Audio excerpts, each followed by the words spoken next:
बहुत समय पहले सुमंत नाम का एक ब्राह्मण था। वो बहुत ही नेक और तपस्वी भी था। उसने दीक्षा नाम की एक औरत से विवाह किया था और दोनों को सुशीला नाम की एक पुत्री भी थी। उनकी पुत्री सुशीला बहुत ही रूपवान थी, जो अपने पिता की ही तरह धार्मिक भी थी। लेकिन सुशीला जब थोड़ी बड़ी हुई तो उसकी मां दीक्षा परलोक सिधार गई। पत्नी दीक्षा की मृत्यु होने के कुछ समय बाद उस ब्राह्मण ने ककरसा नाम की एक महिला से विवाह कर लिया। इसके कुछ समय बाद जब पुत्री सुशीला विवाह योग्य हुई तो उसका विवाह कौंडिन्य ऋषि के साथ कर दिया। विवाह में विदाई के समय जब ब्राह्मण ने अपनी दूसरी पत्नी ककरसा से बेटी और दामाद को कुछ देने के लिए कहा तो वो नाराज हो गई। ककरसा ने गुस्से में दामाद को ईंट और पत्थर देकर विदा कर दिया। ककरसा के इस व्यवहार से कौंडिन्य ऋषि काफी दुखी हुए। वे अपनी पत्नी सुशीला के साथ आश्रम जाने लगे, लेकिन आश्रम के रास्ते में ही रात हो गई। रात होने के कारण दोनों एक नदी के किनारे पर रुक गए। इसी दौरान सुशीला ने देखा कि नदी के किनारे कुछ स्त्रियां सुंदर कपड़ों में सजी हुई है।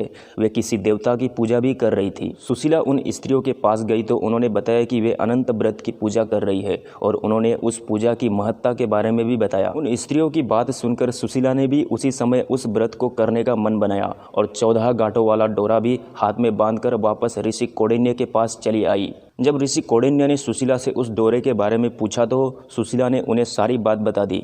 इस पर गुस्सा होते हुए ऋषि कौंडिन्य ने सुशीला के हाथों से उस डोरे को खोलकर तोड़ दिया और उसे आग में जला दिया। उनके ऐसा करने पर भगवान अनंत जी नाराज हो गए। इसकी वजह से ऋषि कौंडिन्य की सारी संपत्ति खत्म हो गई और वो कुछ ही समय में बहुत ही गरीब हो गए। इससे ऋषि कौंडिन्य बहुत ही दुखी रहने लगे। एक दिन उन्होंने अपनी इस गरीबी के बारे में अपनी पत्नी सुशीला से पूछा तो सुशीला ने बताया कि ये भगवान अनंत का अपमान करने के कारण हो रहा है। उन्हें वो डोरा भी नहीं जलाना चाहिए था। पत्नी सुशीला की बात सुनकर ऋषि कौंडिन्य को अपनी गलती का एहसास हो गया। इसके पश्चाताप करने के लिए वे तुरंत ही उसी जंगल में गए और अनंत डोरे की खोज करने लगे। कई दिनों तक वो जंगल में भटके, लेकिन उन्हें अनंत डोरा नहीं मिला। एक दिन जंगल में वो बेहोश होकर गिर गए। तभी उसके सामने भगवान अनंत प्रकट हुए।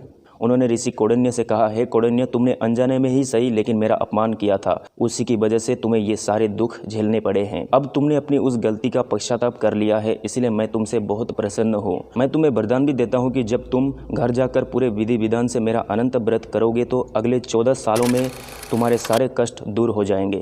तुम हर तरह के सुख से संपन्न हो जाओगे। भगवान अनंत की बात सुनकर ऋषि कौंडिन्य घर गए और विधि विधान से अनंत व्रत करते हुए भगवान अनंत की पूजा की। कुछ समय बाद धीरे धीरे उनके सारे कष्ट दूर हो गए। इस कहानी से सीखने वाली बात यह है कि कभी भी किसी का अपमान नहीं करना चाहिए, खास तौर से धर्म से जुड़ी चीज़ों का। ऐसा करने से बुरे परिणाम हो सकते हैं। खैर, जो भी हो, कल 28 सितंबर है और कल अनंत चतुर्दशी है। तो मैं आप सबको यही बताना चाहूँगा कि अनंत चतुर्दशी के दिन अनंत भगवान की पूजा करें, विधि विधान से उनको प्रसन्न करें, ताकि आपके जीवन में सुख समृद्धि का लाभ हो।